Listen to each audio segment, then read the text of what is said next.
समाज के एक ऐसे तबके से आज मैं आपको रूबरू कराऊंगा जो समाज के लिए सदैव तत्पर सेवारत रहा है। समाज में सेवा करने का इनका विशेष योगदान रहा है, चाहे वो किसी शादी का कार्यक्रम हो, चाहे वो कहीं पे कुछ प्रोग्राम हो, कुछ कैसा भी ज़रूरत रहा हो, इन तबकों का जो है विशेष रूप से योगदान रहा है। लेकिन कहीं न कहीं आपको मैं इनसे रूबरू करा रहा हूँ आज, कहीं न कहीं सरकार के द्वारा इन्हें उपेक्षित किया गया है। आज इनका भी समाज में एक अस्तित्व होता, इनका भी एक स्थान होता, लेकिन लोगों के द्वारा, समाज के द्वारा और सरकार के द्वारा इनका अस्तित्व बहुत खतरे में है। समाज अन्य समाजों की तरह बढ़ चढ़ के समाज में भाग लेता और अपने एक अस्तित्व को मजबूत करता, लेकिन कहीं न कहीं समाज के द्वारा भी इन्हें अलग थलग किया गया है और सरकार के भी द्वारा इन्हें उपेक्षित किया गया है। मैं आज आपको इन लोगों से रूबरू कराऊंगा। मैं आपको दिखाना भी चाहूँगा इनका जो रहन सहन है, इनका जो परिवेश है, इनका जो वातावरण वो कैसा है। आज भी वैसा है, हालांकि लोग इनको वनवासी के रूप में भी जानते हैं, क्योंकि ये वनवासी शब्द अगर जोड़ा जाता है तो भगवान श्री मर्यादा पुरुषोत्तम श्री रामचंद्र जी का भी नाम आता है, क्योंकि उन्होंने वन में समय काटे हैं और सेम उन्हीं के जैसी अपनी ज़िंदगी को जीवन यापन किया है। तो मेरे को ये भी बताना चाहता हूँ कि भगवान श्री रामचंद्र जी को आपने बहुत अच्छी तरीके से भली भांति से जाना होगा। वही भगवान श्री रामचंद्र जी जिन्होंने माता शबरी के झूठे बैर खाए थे, और माता शबरी को इन्हीं का वंशज कहा जाता है। आप लोग जानते हैं माता शबरी के जो झूठे बैर भगवान श्री रामचंद्र जी ने खाए थे, तो उन्हीं के वंशज में, और जिस तरीके से भगवान रामचंद्र जी ने अपनी ज़िंदगी को जिया है वन में, सेम उन्हीं तरीके से इन लोगों की जातियां प्रजातियां आज भी ऐसे इसी तरीके से दर दर भटक रही हैं और मजबूरी में अपनी ज़िंदगी को इस तरीके से काटने के लिए मजबूर हैं।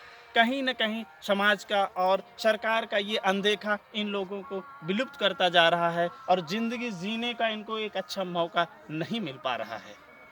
तो मैं आपको बताना चाहता हूँ कि ये जो जाति है, ये जो प्रजाति है, ये इसी गांव की नहीं, अपितु ये पूरे भारतवर्ष की, और जहाँ जहाँ भी विशेष गांव में इन लोगों की जाति आज भी मौजूद है, वहाँ भी इनकी स्थिति दर से ज़्यादा बदतर होती जा रही है और हो गई है। मैं आपको ये भी बताना चाहता हूँ कि मैं इनके लिए एक बार न्यूज़ 18 इंडिया में भी आवाज़ उठाया हूँ, और न्यूज़ 18 इंडिया के ज़रिए क्या इनको मिला, क्या नहीं मिला, आज मैं आपको ये भी बताऊंगा। और आज ये भी आप देखेंगे कि इनको वास्तविकता भी आज जिस सिचुएशन में पहुँचे हैं, इनको क्या सुविधा मिली है, क्या नहीं मिली, आज आप देखिए और आप खुद समझेंगे कि आज इनकी जो स्थिति है वो कैसी है। मैं आपको आगे अपने कैमरामैन हमारे साथ अमित हैं, अमित जरा आज इनका पहले एक बार सारी चीज़ें आप दिखाओ, फिर मैं आगे इनसे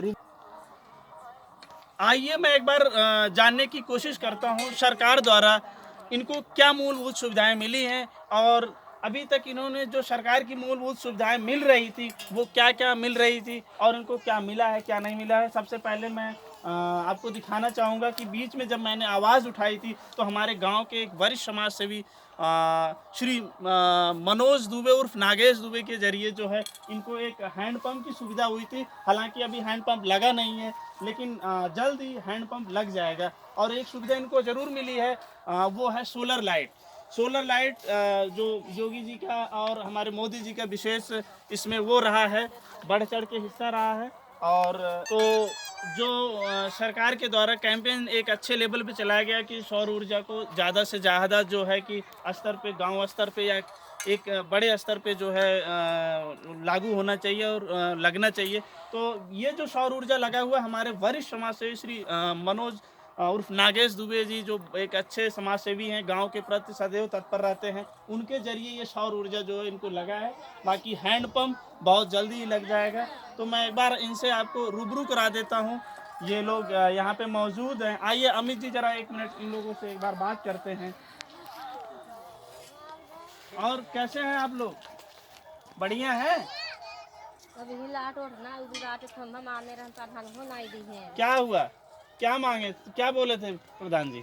प्रधान माने रन लाइट सब दे देवे ने, पानी सुविधा कई देवे। अच्छा, कितने दिन हो गए? प्रधान जी ने कब बोला था?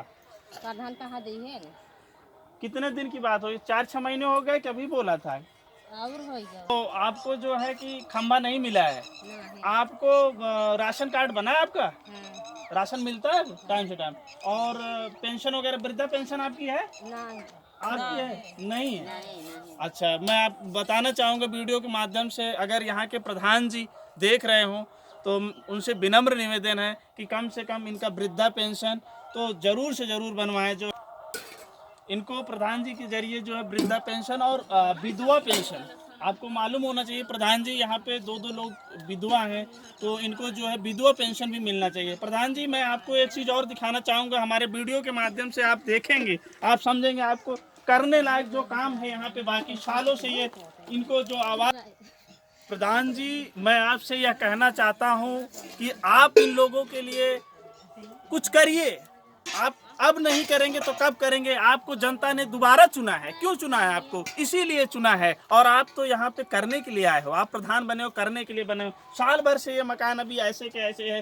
दरवाजे दिखाओ जरा अमित जी, इनके दरवाजे लगे 1 साल हो गए। ये कैसे रहेंगे बरसात में? ये कैसे जीवन यापन करेंगे? यहाँ कोई, मैं एक ही ग्राम प्रधान की बात नहीं कर रहा हूँ, समस्त ग्राम प्रधान जितने होते हैं उनके समाज में रहने वाले ऐसे लोगों के लिए कि बढ़ चढ़ के ग्राम प्रधानों को हिस्सा लेना चाहिए, क्योंकि समाज के वो दबे कुचले लोग आज भी जिंदगी ऐसे जीने के लिए मजबूर हैं, जो कि आज आप देख रहे हैं।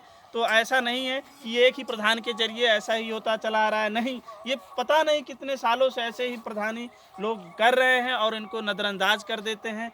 तो मैं इनसे विनम्र निवेदन है प्रधान जी से कि आप इनके बारे में सोचिए। इनको कुछ रहने के साथ साथ इनको ज़मीन बहुत सारी, इनको ज़मीन कहीं पट्टा दीजिए जीने खाने के लिए। इनकी ज़िंदगी ऐसे लोगों को पट्टा दे दिया जाता है, ऐसे लोगों की ज़मीन लिख दी जाती हैं कि जी ऑलरेडी जो है कि पहले से ही बहुत धनी हैं, बहुत से धनाढ्य हैं, लेकिन इन जैसे लोगों के तबके के लिए जो समाज के लिए सदैव तत्पर हैं, आपके लिए पत्तल बनाते हैं, आपके लिए आप लकड़ियाँ चीरते हैं, बहुत सारी चीज़ें करते हैं, आप इनको दरकिनार करेंगे तो ये भी समाज का हिस्सा, ये भी इंसान है, ये भी अपनी ज़िंदगी को जीना चाहते हैं। जीने के लिए हम सब के आपके बीच में इनको बड़ी जिल्लत करनी पड़ती है। तो मैं आपको दिखाना चाहूँगा, अमित जी ज़रा एक बार इनसे कुछ मैं बात करता हूँ, एक बार देखते हैं। तो आप लोग खाने पीने के लिए राशन वगैरह है? अभी राशन वगैरह है? नहीं है। आपको राशन कितना मिला है? अभी जो राशन मिला था वो कितना मिलता है राशन महीने में? 35 किलो मिले थे, महीने भर नहीं चला था। अब आ गई ना बात, वहीं आके बात खड़ी हो जाती है कि 35 किलो राशन क्या कितने इंसान खा सकते हैं? आप समझ सकते हैं पूरे महीने में 35 किलो का राशन कैसे खा सकते हैं? इस लॉकडाउन में आप स्वयं समझदार हैं, इस वीडियो के माध्यम से आप समझ सकते हैं। और सभी लोग, सरकार से भी मैं पूछना चाहता हूँ, क्या 35 किलो का राशन ये 7-8 लोग एक महीने में जिंदगी जीवन यापन कर सकते हैं? असंभव वाली बात है। मैं सरकार से गुजारिश करूंगा कि इन ऐसे तबके, समाज के ऐसे तबकों से कम 1 क्विंटल का राशन जो है इनको मिलना चाहिए। और किसी भी सूरत में, क्योंकि ऐसी ज़िंदगी अगर ये जीते रहेंगे तो पाते, ना तो इनके पास खेत है, ना तो ज़मीन है, ना तो कुछ है, रहने का आवास आपको देख ही लिए, ना तो गेट है। समाज में बहुत सारे ऐसे गांव हैं जहां पे ये अपनी ज़िंदगी को इस तरीके से जीने के लिए मजबूर हैं। तो मित्रों, जो आप देख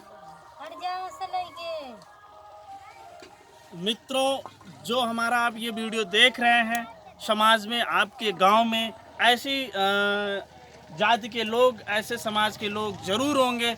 आप समाज में आइए और ऐसे लोगों के प्रति आवाज़ उठाइए और इनको मूलभूत इनकी जो सुविधाएं हैं, इनका जो जीवन यापन है, इसमें आप सहयोग दीजिए। और मित्रों, आप नहीं आगे आएंगे तो कौन आएगा? हमारे आपके साथ हम आए हैं। हमारी आवाज़ अगर आप सामने लाएंगे, लोगों तक पहुंचाएंगे, सरकार तक पहुंचाएंगे, तो हम ज़रूर जिस गांव में ऐसी स्थिति होगी हम पहुंचेंगे और वहां के लोगों को जो है आप सबके सामने, सरकार के सामने उजागर करेंगे। और लोगों को आप इस तरीके से जो समाज के लोग हैं उनको हक दिलाने में आप सहयोग कर पाएंगे। मित्रों, हमारा ये वीडियो अगर आपको पसंद आया हो तो लाइक करिए, शेयर करिए और हमारे चैनल को सब्सक्राइब करिए। मैं राहुल दुबे, राहुल मार्कंडे में चैनल में आपका हार्दिक स्वागत है। मैं सभी मित्रों का विनम्र भाव से नमस्कार करता हूँ।